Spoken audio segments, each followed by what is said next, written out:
إلا الله محمد رسول الله لا إله إلا الله محمد رسول الله. بسم الله الرحمن الرحيم. أيها الإخوة والأخوات، السلام عليكم ورحمة الله وبركاته. شما را خوش آمدید میگوییم به برنامه نوی قصه پیامبران. همگی میدانیم وقتا که نبی خدا موسی علیه السلام همراه بنی اسرائیل از مصر به سوی فلسطین برآمدند تا که آن را فتح کنند. همگی میدانیم این را وقتا که آنها به فلسطین نزدیک شدند و آنها را امر کرد تا به بیت المقدس داخل شوند و بیت المقدس را فتح کنند. بنی اسرائیل چیکار کردند؟ به موسی علیه السلام گفتند برو تو همراه خداوند با آنها بجنگ، ما اینجا میمانیم. هرگز به تو نمی رویم ای موسی، همراه با تو جنگ نمی کنیم. ترس در وجود بنی اسرائیل قرار داشت. خداوند آنها را عتاب کرد و آنها مدت 40 سال در روی زمین سرگردان شدند. سرگردانی به مدت 40 سال. نمی دانستند که راه کجاست. بعد از اینکه نبی خدا موسی علیه السلام وفات یافت و بعد از خود یوشع ابن نون را جانشین خود قرار داد، آن جوانی که همراهش رفته بود تا با خضر وا بخورد، همین جوان یوشع ابن نون اکنون نبی گشت در بنی اسرائیل. او با بنی اسرائیل ماند تا اینکه 40 سال به پایان رسید. وقتا که 40 سال به پایان رسید، یوشع ابن نون با آنها چیکار کرد؟ آنها را برای جنگ آماده کرد. با آنها گفت میخواهم همراه شما بیت المقدس را فتح کنم، ولیکن به یک شرط. چیست آن شرط؟ گفت نمیخواهم این که همراه ما مردی برود که نه عقد نکاح بسته است و با زنش دخول نکرده است. نمیخواهم این مرد همراه من به جنگ برود، زیرا دل او به زنش مایل است. اینچنین نمیخواهم مردی را که خانه بنا کرده است و سقف آن خانه را نپوشیده است، یعنی خانه اش را با پررگی نساخته است، زیرا دل این مرد نیز به سوی خانه اش است. اینچنین مردی که صاحب رمه است و منتظرش زایش آنها است، اینچنین شخص را نیز نمیخواهم. میخواهم همراه من مردان جسور و دلاور باشند، مردانی باشند که دلشان مایل دنیا نباشد. إن الله يحب الذين يقاتلون في سبيله صفا كأنهم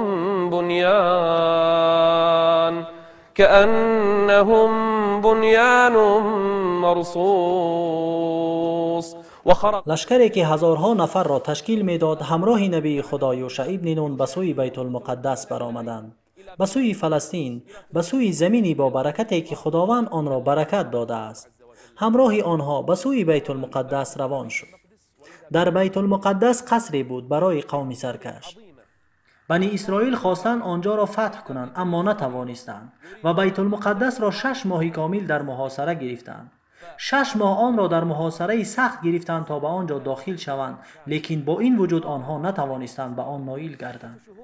6 ماه محاصره سختی بنی اسرائیل. در محاصره خود استوار بودند. خداوند آنها را ثابت گردانده بود. همراهشان یوشع ابن نون بود.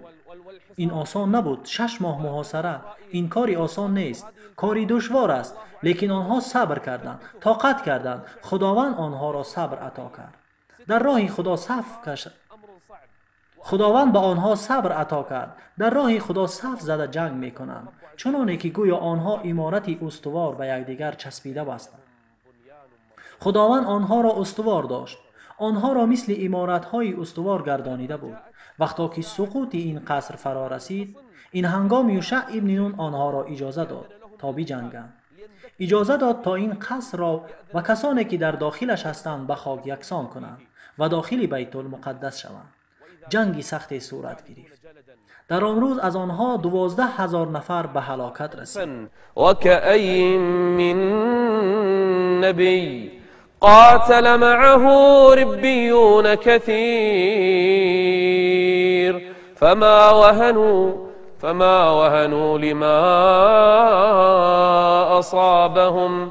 لما أصابهم في سبيل الله وما ضعفوا وما استكانوا لم يضعفوا. در آن روز ضعیف نشده بودند، شکست هم نخورده بودند. آن روز همراه با کی جنگ میکردند؟ با نبی خدا یوشع ابن نون. جنگ خیلی دوام کرد. چندین نفرها هلاک شدند. روحهای شهیدان بالا میرفت. جانهایشان را اولین بار بود که برای فتح بیت المقدس پیشنهاد کرده بودند. بنی اسرائیل، مؤمنان، یکتاپرستان همراه با نبی خدا یوشع ابن نون میخواهند زمینی با برکت را فتح کنند، زمینی که خداوند برای عالمیان آن را با برکت گردانیده است، زمینی که دل انبیا علیهم السلام برای درآمدن به این شهر مایل بود. این زمین را وقتی آن رسید که بنی اسرائیل به آن داخل شوند، آن لحظه های انتظار رسیده بود که روز جمعه هم فرا رسید. آفتاب مایل به نشستن بود. وقتی که آفتاب روز جمعه نشست، روز شنبه داخل می شود و در شب و روز شنبه بنی اسرائیل هیچ کاری انجام نمی دهند. هر عملی را خداوند در آن روز برای آنها حرام کرده بود، حتی کشتار، جهاد در راه خدا را نیز. اکنون چی باید کرد؟ چی کار میکنیم؟ آفتاب دارد فرو می رود و شب شنبه داخل می شود. چی کار میکنیم ای یوشع؟ وقتی که آفتاب درآید ما باز می ایستیم، اینچنین یوشع نیز باز می ایستد. اینجا یوشع با آفتاب نگاه کرده با او سخن گفت. اولین نبیی که با آفتاب سخن گفته بود. با او فرمان داد. کی؟ یوشع ابن نون، نبی خدا آفتاب را امر می کند. و چی چیز امرش می کند؟ امرش می کند که باز ایست. گفت ای آفتاب، من مأمور شدم، تو نیز مأمور هستی. من آفریده شدم، تو نیز آفریده شده ای. همگی ما تحت فرمان خداوند ذوالجلال هستیم. سپس گفت خدایا آن را چند مدت باز دار. خدایا آن را چند مدت باز دار. خداوند برای کسی آفتاب را نگاه نداشته بود مگر برای یوشع ابن نون. خداوند آفتاب را مدت باز داشت تا اینکه بیت المقدس فتح شد. آفتاب برای کی باز داشته شد؟ برای یوشع ابن نون و برای بنی اسرائیل از روی کرامت برای آنها و یک معجزه برای این نبی بود. بیت المقدس نیز فتح شد. قصص نور قصص قصص نور قصص حكمة وصبر.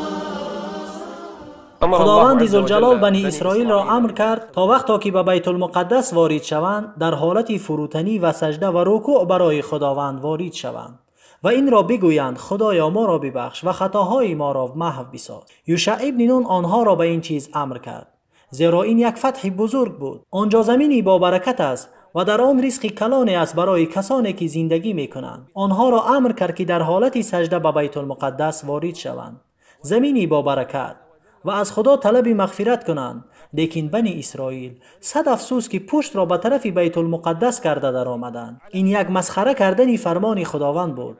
تنها این نبود، به جای اینکه بگویند حطتون یعنی خدایا از خطاهای ما درگذر، آن را از روی مسخره به دیگر معنا کرده گفتند حمتتون. این یک مسخره به فرموده های خداوند بود. و اذ قلنا ادخلوا هذه القرية وكلوا منها حيث شئتم رغدا وادخلوا الباب سجدا. بیت المقدس را در حالت سجده وارد شوید. وادخلوا الباب سجدا وقولوا حطة نغفر لكم خطاياكم وسنزيد المحسنين.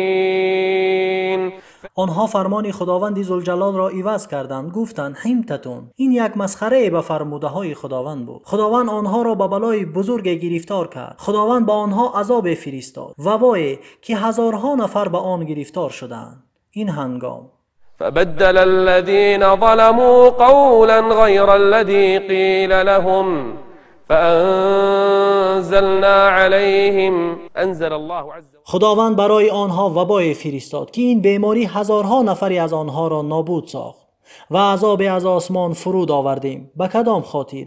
به خاطر آنه که آنها فاسق بودند، به خاطر فسق و فجورشان، به خاطر دشمنیشان. بنی اسرائیل در بیت المقدس سالیان زیاد زندگی کردند، عصرهای زیاده. هرگاه با آنها نبی می آمد یا با او کافر می شدند و یا او را می کشتند. بنی اسرائیل در بین کفر و قتل با انبیایشان زندگی می کردند. در فلسطین سنگی است که آنجا قریب 70 نفر از انبیا کشته شده است. این نشانه قتل و ریختن خون انبیا است. بنی اسرائیل در فلسطین زمانی دراز زندگی می کردند. در بیت المقدس با بسیاری از پیامبران می جنگیدند، دشمنی می کردند و کسی را که می خواستند از میان انبیا او را به قتل می رسانیدند. أفكلما جاءكم رسول بما لا تهوى أنفسكم استكبرتم ففريقا كذبتم وفريقا تقتلون.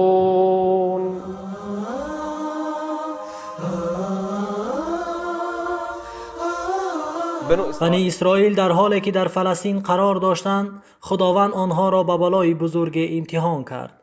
به شهر آنها مرد آمد که نامش بختون نصر بود. هر کی را که میخواست میکشت، خونها میریخت، به زنها دست درازی میکرد. بنی اسرائیل را به حالش نمیگذاشت، بلکه بنی اسرائیل را به قتل میرسانید، خونهای آنها را میریخت، حتی که آنها را از این سرزمین مبارک بیرون کرده بود. خداوند به آنها نبی با نام شموئیل فرستاد. نبی به سوی بنی اسرائیل، نبی از انبیای خداوند، او را برای این امت فرستاده بود. به نزد آن نبی رفتند، گفتند: این حیات برای ما تلخ شده. هر چیزی که برای ما میگذرد تلخ است. برای ما یک پادشاه بفرست تا با این قوم ظالم بجنگیم و با این سرزمین مقدس بازگردیم. آن نبی خداوند را دعا کرد. به نزد قومش بنی اسرائیل آمده گفت: آیا شما سرپیچی نمی کنید اگر به شما جهاد فرض شود؟ من می ترسم که اگر به شما جهاد فرض شود شما سرپیچی می کنید. بنی اسرائیل در جواب به نبیشان گفتند: وما لنا ألا نقاتل في سبيل الله وقد أخرجنا من ديارنا وأبنائنا فلما كتب عليهم القتال تولوا إلا قليل منهم. بسیاری آن مردمی که طلب کردند تا با آنها جهاد در راه خدا فرض شود، وقتی که فرض شد آنها خلاف کردند. یک گروهی اندکی از آنها ماند. آنها به نبی خود گفتند: کیست آن پادشاهی که ما از پس او می جنگیم؟ آن نبی به آنها گفت: ان الله قد بعث لكم طالوت ملکا. مردی که نامش طالوت است، او بر شما پادشاه خواهد شد و شما از پس او می جنگید. گفتند: پروردگاری تو جز طالوت کسی دیگری را نیافت که برای ما پادشاه قرار بدهد؟ او هیچ مالی ندارد، مایان از او دیده به پادشاهی مستحق تریم. چگونه کسی را برای ما پادشاه قرار می دهد که او بای ثروتمند نیست و او از نسل پادشاهان نیست و ما او را همچون پادشاه قبول نداریم؟ آن نبی به آنها گفت: به زودی همراهش نشانه از نشانه های خداوند ذوالجلال نمایان می شود. گفتند: چی نشانه ای؟ آن نبی به آنها گفت: آیا آن تابوت را به یاد دارید؟ آن صندوقی که بختون نصر از شما گرفته بود. این صندوق یا این تابوت چه قصه ای دارد؟ صندوقی بود برای بنی اسرائیل که آن را نسل به نسل به میراث گرفته بودند. در آن بعضی از نوشتجات موسی علیه السلام بود، در آن عصای موسی علیه السلام بود، در آن بقیه آثار موسی و هارون علیه السلام بود. آن صندوق را ملائکه ها برداشته می آرند. خداوند ذوالجلال آن صندوق را برای شما باز می گرداند. آن صندوق را ملائک برای شما برداشته می آرند. و اگر آن صندوق آورده شد، این دلیل بر آن است که خداوند برای شما طالوت را پادشاه قرار داده است. و فعلا چنین هم شد. آن صندوق آورده شد. خداوند به ملائک امر کرد تا آن صندوق را بیارند. ناگهان آن صندوق آورده شد. در آن آثار موسی علیه السلام و آل هارون بود. آن صندوق آمد و بنی اسرائیل ایمان آوردند اینکه طالوت پادشاهی آنها بشود. این طالوت پادشاهی دلیر و شجاع این لشکری مؤمن را سرداری میکرد. برای چی؟ برای جنگ با دشمنان خدای ذوالجلال. این یک آمادگی برای جنگ بود. این پادشاه هر کی باشد خداوند او را برای شما سردار قرار داده است. والله علیکم. قالوا أنا يكون له الملك علينا ونحن أحق بالملك منه. بنی اسرائیل دائما با بهانه‌های زیاد امرها را سرپیچی می‌کردند. گاها می‌گفتند: ما از این نبی دیده برای نبوت اولاتریم، ما از این پادشاه دیده برای پادشاهی اولاتریم، ما این چیز را قبول نداریم، با این چیز راضی نیستیم. هرگاه امری از جانب خداوند ذوالجلال میشد، با عذرهای زیاده به آن مخالفت می‌کردند. لیکن وقتا که آن نشانه به آنها نازل شد، آن را دیدند، به آن قانع شدند، چون که این کار از جانب خداوند ذوالجلال است. سپس این پادشاه رهبری لشکر را به عهده گرفت. کدام لشکر را؟ لشکر اسلام را. برای چه چیزی؟ برای جنگ در راه خدا. بنی اسرائیل همگی برای جنگ در راه خدا برآمده بودند تا به آن مکان مقدس بروند، به آن زمینی با برکت. همه مردم برآمده بودند تا در راه خدا جهاد کنند. همراهشان مردان صالح و شجاع و نبی آن زمان شموئیل نیز بود. خداوند برای او وحی کرده بود تا جنگ را شروع کند، تا آن زمینی با برکت و مبارک را برگرداند. این لشکر با راهبری طالوت به سوی بیت المقدس رهسپار شدند. در میان این لشکر جوانی خردکک با نام داوود بود که در آینده نبی خواهد شد. لیکن او حالا نبی نیست، اما همراه لشکر به جنگ می رود. لشکری مؤمن و موحدی که بیت المقدس را دوم باره فتح می کند. لشکر برای جنگ در راه خدا برآمد. این لشکر در راه به دریای روبرو شدند که آن دریا اردن است. این امتحان یکم برای لشکری طالوت بود. برای این لشکری مؤمن پیش از آن که با دشمنان خداوند ذوالجلال روبرو شوند.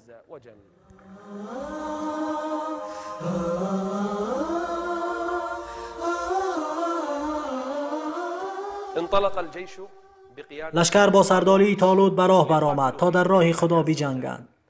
گفتند که این لشکر از 80,000 نفر عبارت بود. در این لشکر جوانی بود با نام داوود که در آینده یکی از انبیا خواهد شد. لشکر در راه به دریای رسیدند که گفتند آن دریا اردن است. آن 80,000 نفر در نزد دریا توقف کردند.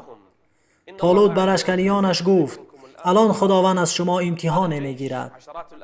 این لشکری عبارت از 10,000 نفره را خداوند مورد امتحان قرار میدهد. گفتند چیست آن امتحان؟ آنها تشنه بودند. گفت از این دریا نوشیدن آب به شما حرام کرده شد مگر این که یک کف آب در طول روز. طوال اليوم فلما فصل طالوت بالجنود قال إن الله مبتليكم بنهر فمن شرب منه فليس مني ومن لم يطعمه فإنه مني إلا من اغترف غرفة یک کف آب در طول روز. إلا من اغترف غرفة بيده لأن وراءهم جهاد في سبيل الله. زیرا در آن سوی دریا جنگ منتظر آنهاست. جنگ در راه خدا. کسی که قادر به داشتن روزه نیست، آن هم تنها ننوشیدن آب در یک روز، هیچگاه قادر نیست برای جنگ در راه خدا. با دشمنان خدا جنگیدن نمیتواند. جنگ خود کاری دشوار است. خداوند میخواست صف این لشکر را پاک کند، پلید را از پاکی جدا سازد. تنها آنانی که ایمان قوی دارند در صف جنگ در راه خدا با من میمانند. چنانه که گفته شد از آن لشکری 80,000 نفره تنها 4,000 نفر از امتحان گذشتند. 76,000 نفر دیگر از آن آب نوشیدند و فرمان خدا را نادیده گرفتند. فشربوا منه الا قلیلا منهم. آنانی که در حقیقت میخواستند در راه خدا بجنگند تنها آنها از امتحان گذشتند. این گروهی اندکک از آن قوم بزرگ جدا کرده شد. نسبت به شماره قومشان این 4,000 نفر کم است. همین گروهی اندکک پیروز شدند. بله چنین است. آنانی که پایبندند به دین خدا و آنانی که فرمانبردار امرهای خداوند هستند همیشه کمند. آن 4,000 نفر با همراهی طالوت راه را دوام دادند. کسی نماند. به زودی به لشکری بزرگ روبرو خواهند شد. فلما جاوزه هو والذین آمنوا معه لشکری جالوت را دیدند. لشکری بزرگ را دیدند. چی گفتند؟ قالوا لا طاقة لنا اليوم بجالوت وجنوده. اکثر آنها وقتا که این را دیدند برگشتند. از آنها بجز گروه اندککی نماند. چی گفتند؟ این گروه اندککی که مانده بود دست سوی آسمان برداشته گفتند كم من فئة قليلة غلبت فئة كثيرة بإذن الله والله مع الصابرين. این گروه اندکک به آن گروه بزرگ هجوم کردند تا جنگ در راه خدا را شروع کنند. قصص نور قصص قصص نور قصص حكمة وصبر. دو لشکر به هم روبرو شدند، لشکری مومن و لشکری کافر.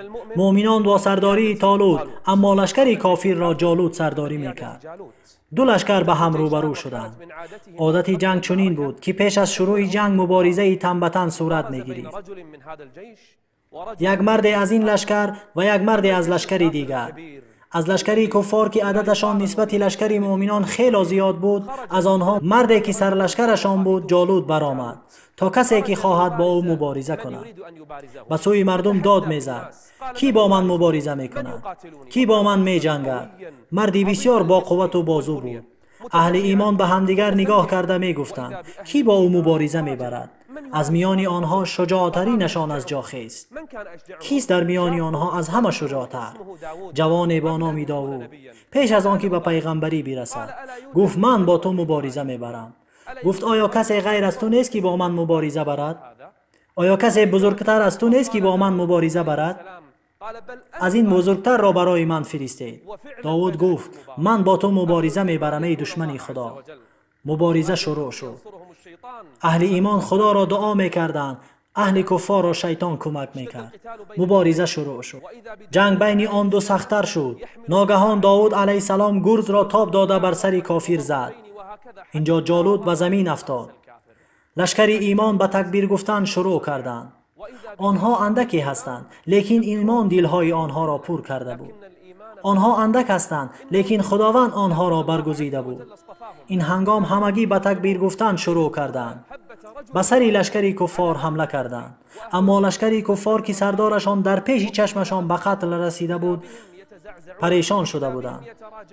در راه فرار بودند. لشکر ایمان به آنها هجوم کرد. بعضی از آنها را کشت، بعضی را اسیر گرفتند، بعضی مجروح شدند. لشکر کفار عقب نشینی کردند. لشکر ایمان باشد به آنها نزدیک می شدند. ويتقدمون فهزموهم بإذن الله وقتل داود جالوت وآتاه الله.